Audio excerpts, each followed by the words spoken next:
बिस्मिल्लाहिर्रहमानिर्रहीम। अस्सलाम वालेकुम प्यारे दोस्तों, जी के उर्दू पाकिस्तान चैनल में खुश आमदीद। सवाल है, वो कौन सी चीज़ है जो गर्म नहीं मगर उससे भाप निकलती है?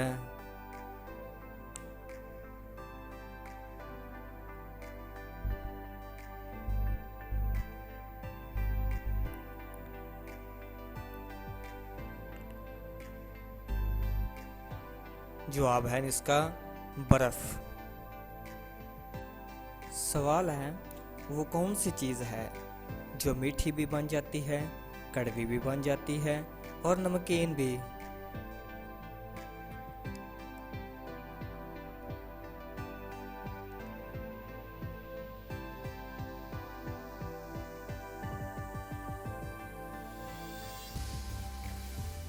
जवाब है इसका ज़ुबान।